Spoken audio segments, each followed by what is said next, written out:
Salut à tous et bienvenue pour une nouvelle vidéo. Cette vidéo propose un aperçu très rapide de ce que nous avons partagé la semaine dernière. Le but est simplement de vous aider à comprendre comment nous pouvons réellement résoudre des problèmes concrets grâce aux données et à un peu d'analyse. Plus précisément, dans ce cas particulier, il s'agit de la visualisation de données. Pour vous donner un peu de contexte, il y a 2 ans, j'ai participé à un hackathon et j'étais l'un des analystes de l'équipe. Et le but était simplement de créer une application où les utilisateurs peuvent suivre combien d'heures ils dorment chaque jour. Et à partir de là, nous pouvons leur faire des recommandations. Par exemple, s'ils sont dans une bonne fourchette ou s'ils doivent faire quelques ajustements en fonction des résultats obtenus. Il est recommandé dans la vie réelle de dormir entre 7 et 9 heures par jour. Mais pour certaines raisons, certaines personnes n'arrivent tout simplement pas à dormir plus de 5 heures par jour, parfois même moins de 5 heures. Donc, l'objectif est tout d'abord de comprendre pourquoi ces utilisateurs ont autant de mal à dormir chaque jour. Et ensuite, en utilisant la réponse à ce pourquoi, commencer à recommander aux utilisateurs comment ils peuvent augmenter ces 5 heures de sommeil par jour à peut-être 7 à 9 heures. Et puis, si vous êtes quelqu'un de chanceux comme moi, qui dort 7, 8, 9 heures et parfois 10 heures chaque jour, vous n'avez pas à vous en soucier. Mais ce n'est pas le cas pour tout le monde. Et un mauvais sommeil signifie de mauvaises habitudes. Vous voyez ce que je veux dire? C'est toujours quelque chose d'interne ou d'externe qui provoque ce facteur particulier. Donc, on nous a ensuite donné ce jeu de données à analyser et à comprendre.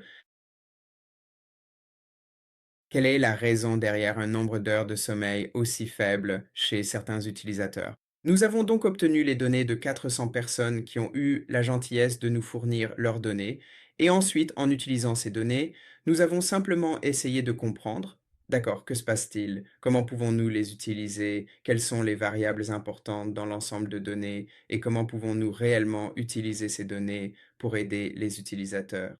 C'est donc un sujet très important, je veux dire. Il s'agit de santé mentale. Et vous ne savez pas combien de personnes luttent avec leur santé mentale, et tout commence par le sommeil. Une bonne nuit de sommeil signifie que votre journée sera bonne. Vous allez avoir tellement de temps, vous allez tellement vous amuser, vous allez simplement ressentir beaucoup plus de joie que quelqu'un qui ne dort pas bien, simplement à cause de la façon dont vous passez votre nuit. C'est donc un sujet très important et c'est plutôt bien parce que j'ai choisi cela car tout le monde peut se reconnaître dans cette histoire. Vous savez, parfois vous dormez simplement, vous avez juste passé une mauvaise nuit et ensuite votre journée s'en ressent. Vous avez passé une mauvaise nuit, vous pouvez passer une mauvaise journée, ça c'est sûr. Et puis oui, l'ensemble de données porte juste là-dessus. Nous enregistrons. Nous avons les données de 400 personnes venant de différents endroits, différents milieux, différents âges, différentes professions. Et puis certains d'entre eux ont plutôt bien dormi, d'autres n'ont pas eu un très bon sommeil. Donc l'objectif principal était surtout de comprendre ceux qui n'ont pas un très bon sommeil. Nous pouvons donc commencer à faire des recommandations, mais avant de donner des conseils, nous devions comprendre pourquoi cela leur arrivait. Comme vous pouvez le voir dans les données, nous avons différentes professions: ingénieur logiciel, médecin, représentant commercial, enseignant et avec des durées de sommeil moyennes différentes. Vous savez s'ils sont en surpoids, s'ils ont de l'hypertension, enfin la tension artérielle, s'ils ont une sorte de maladie cardiaque. Et voilà, c'est à peu près à quoi ressemblent les données. Ensuite, nous avons simplement commencé à faire une analyse exploratoire de base comme la recherche de valeurs manquantes, et il n'y avait aucune valeur manquante en décrivant certaines des variables du jeu de données. Puis nous avons décidé de nous concentrer sur les troubles du sommeil ici, car les troubles du sommeil ont un impact direct sur la qualité du sommeil et donc sur la durée du sommeil, le nombre d'heures de sommeil. Donc, si vous avez soudainement un trouble du sommeil, il est probable que vous ne dormiez pas. Si vous ne dormez pas suffisamment bien et si vous ne dormez pas suffisamment bien chaque jour, il est probable que vous ne dormiez pas autant d'heures qu'une personne normale. Donc, la majorité, Dieu merci, la majorité de nos utilisateurs, plus de 200 d'entre eux, n'ont pas de troubles du sommeil. Et puis certains d'entre eux souffrent d'apnée du sommeil. Certains en ont beaucoup chaque jour. Donc, vous savez, beaucoup de gens sont éveillés la nuit. Oui. Ensuite, nous essayons simplement d'analyser la profession en moyenne de ces personnes. La majorité étaient des infirmières, certains étaient médecins, ingénieurs, avocats, enseignants, comptables, commerciaux, ingénieurs logiciels, scientifiques et représentants commerciaux, et une personne était manager. Nous avons ici une assez bonne variété de professions, ce qui est bien car nous avons besoin d'un équilibre et de données diversifiées pour obtenir des résultats précis. Ensuite, nous essayons de comprendre comment le trouble du sommeil évolue avec l'âge. Ensuite, nous réalisons simplement à partir de ce box plot que les personnes sans trouble du sommeil ont généralement tendance à être plus jeunes, et plus on vieillit, plus on est susceptible d'avoir peut-être de l'apnée du sommeil ou de l'insomnie. C'est donc l'un des résultats. Un résultat clé de notre analyse: en vieillissant, vous pouvez être exposé à ce type de trouble du sommeil et par conséquent, vous pouvez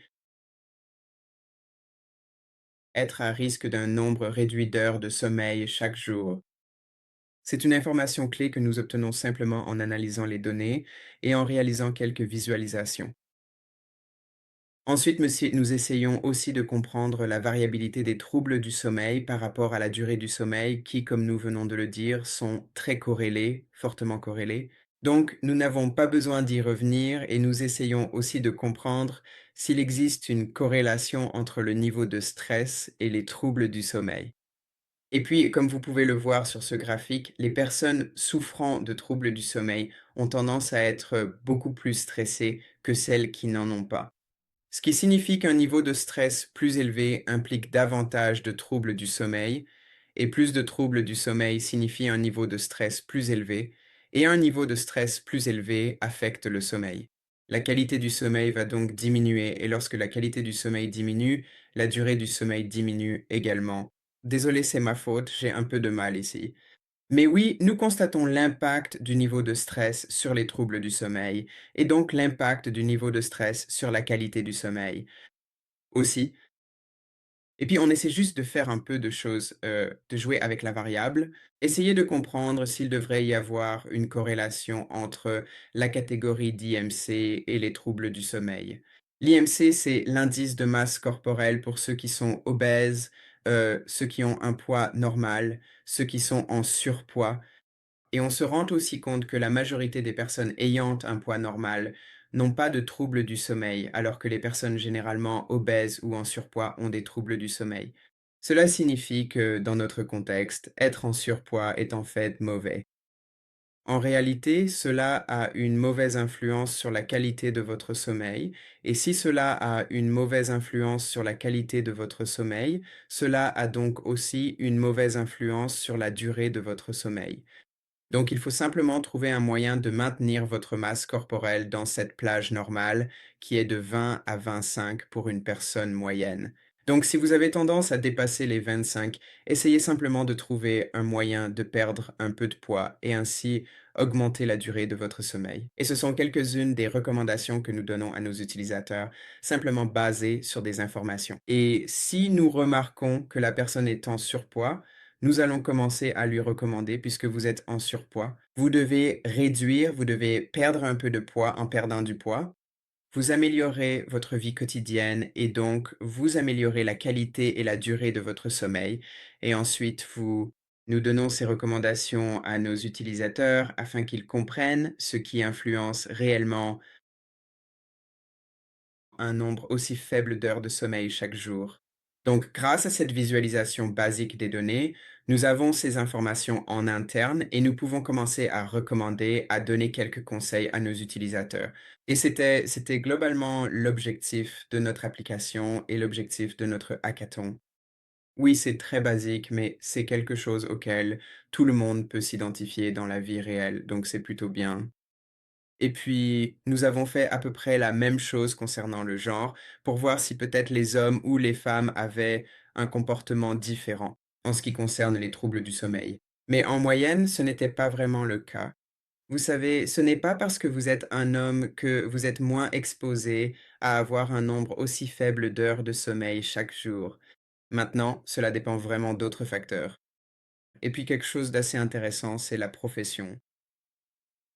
En regardant ce graphique, nous avons la profession à la verticale et les troubles du sommeil à l'horizontale.